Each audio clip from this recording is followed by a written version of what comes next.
왜 이혼했는지 모르는 당신께 라는 메시지로 두 번째 이야기를 좀 해보려고 합니다.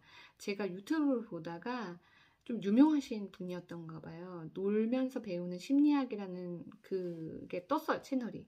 그래서 제가 보게 됐어요. 그런데 그 많은 것들 중에 이 주제가 너무 마음에 들었었어요. 평생 함께 가야 할 사람이라고 착각하기 쉬운 멀어져야 하는 사람.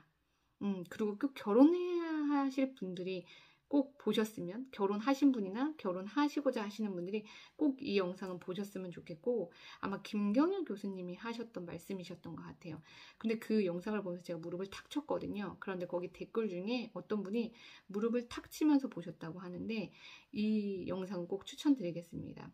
어떤 분하고 대화를 하게 됐어요. 그분이 이혼을 하셨고, 이혼을 하시고 난 다음에 초반에는 너무 괜찮은 배우자였는데 하면서 후회도 하고 자신의 탓으로 돌리기도 하고 막 많은 고민들을 여러 번 하셨어요. 근데 결국은 자신의 이혼한 이유가 시댁의 문제, 되풀이되는 문제로 인해 이혼했다고 생각을 하신 거예요.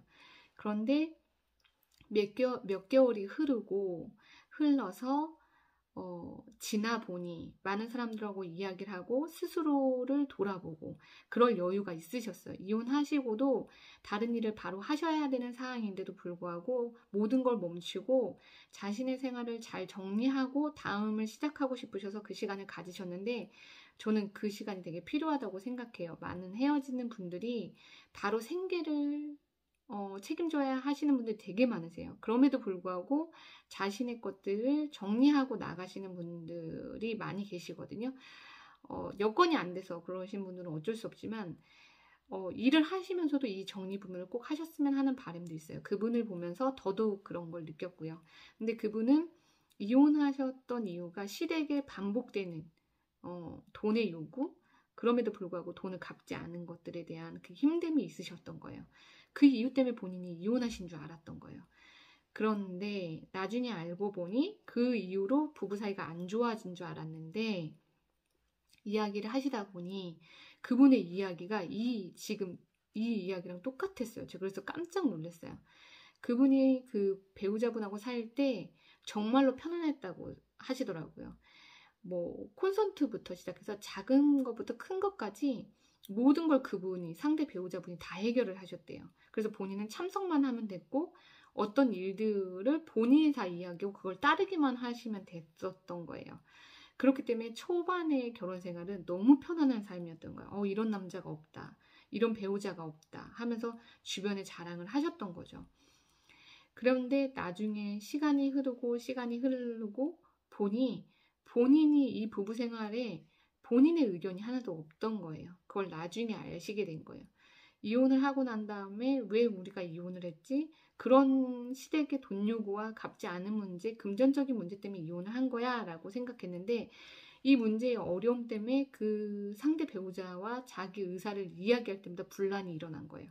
왜냐하면 평상시에는 자신의 의견을 내지 않는 분이 시댁과의 문제로 인해 자신의 의견을 냈더니 이 배우자분과 계속 부딪히게 된 거죠. 나중에 이혼하고 난 다음에 이거는 시댁 문제가 아닌 나의 의견을 수용하지 않는 그 배우자의 문제. 그리고 그 배우자는 자기 마음대로 작은 것부터 큰 것까지 자기 마음대로 했을 때 이 생활이 유지가 되는 배우자였던 거예요. 그리고 시간이 많이 흐르고 난 다음에 우리가 이혼했던 문제는 시댁의 문제가 아닌 그 사람과 나의 부부 관계에 있어서 어떤 상대방의 의견을 존중하지 않고 상의하지 않고 함께 살아왔기 때문에 이런 부분들로 인해 헤어졌구나라는 거 이제 마무리가 되었던 거죠. 그래서 저는 이분의 이야기를 들었을 때 정말로 평생 함께 가야 할 사람이라고 착각하기 쉽겠다. 왜냐면 처음에 다 해주고 너무 편안한 삶이니까요. 그런데 자세히 들여보면 멀어져야 하는 사람이라는 거. 그리고 부부관계를 유지하는데 누군가의 의견을 존중하지 않고 상의하지 않고 본인 마음대로 결정하면서 부부의 생활을 유지한다. 처음에는 좋을 수 있지만 나중에는 정말로 부부 생활을 끝까지 유지하기 힘든 관계가 될 수 있다는 것을 배운 계기도 됐습니다. 그래서 여러분들께 진짜 추천드리는 영상이기도 하고요. 꼭 한번 보셨으면 좋겠고, 그리고 많은 분들이 이런 문제가 있는데 잘 모르고 다른 데서 원인을 찾고 계시는 부분이 있는 것 같아서 꼭 말씀드리고 싶습니다. 부부의 관계는 누가 벌든 외벌이든 맞벌이든 상관없이 공동 생활이거든요. 같이 함께 만들어가는 삶이거든요.